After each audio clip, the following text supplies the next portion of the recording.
Okay guys, so a couple evenings later and all the rear suspension and brakes on the 72 Espada has all been removed.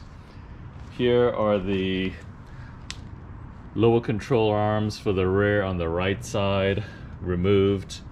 And you can see at some point a previous owner had these nylon bushings installed. They're not in bad shape, but I'm not sure if I'm going to reuse them. I'm still thinking about if to reinstall them. They're in pretty good shape, but I may elect to go with polyurethane bushings, but more to come on that as I do a bit more investigation.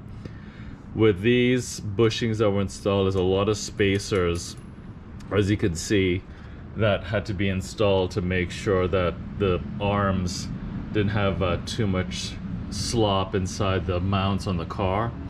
So those were installed at some point during the installation of these nylon bushings, but they did the job and they're actually in pretty good shape. So I may keep them as a spare set for the future. They actually fit inside the arms really well. And I believe they were probably custom made, but more to come as I do a bit more research on that.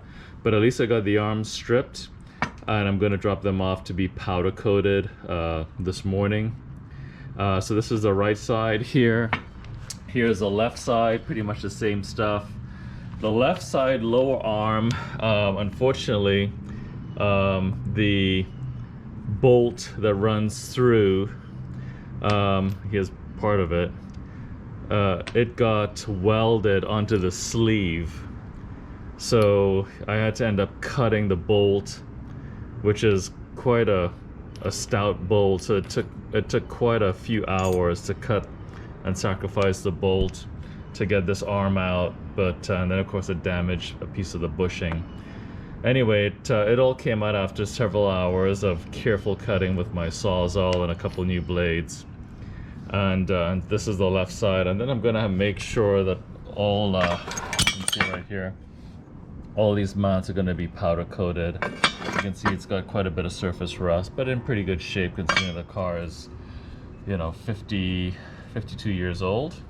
So those are the arms. Here's the left brake caliper that was removed, and you can see right here the actual assembly for the e-brake. It's completely seized, so that has to all be rebuilt.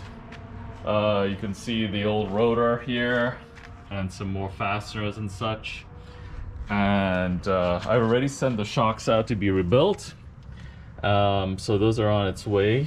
And here's the undercarriage, and I hope you guys can see this. I got the CV axle supported, and the frame is actually in pretty good shape. There's some surface rust that's gonna all be addressed, sanded, and then painted. So I'm looking forward to taking care of that and giving the car another lease on life. There's the rear diff bushing. I may buy a brand new one and install that while everything is out. But overall, everything is pretty solid under this car. Lots of undercoating, but everything looks good. No issues here at the back end, and all looks solid. So wanted to share that.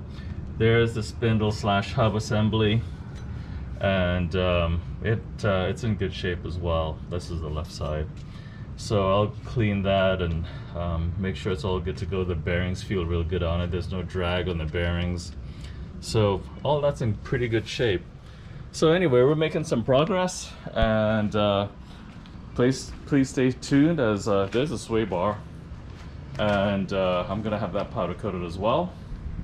And yeah, so looking forward to providing some updates and sharing on my channel as I take the car to the next level, and look forward to sharing it with you guys.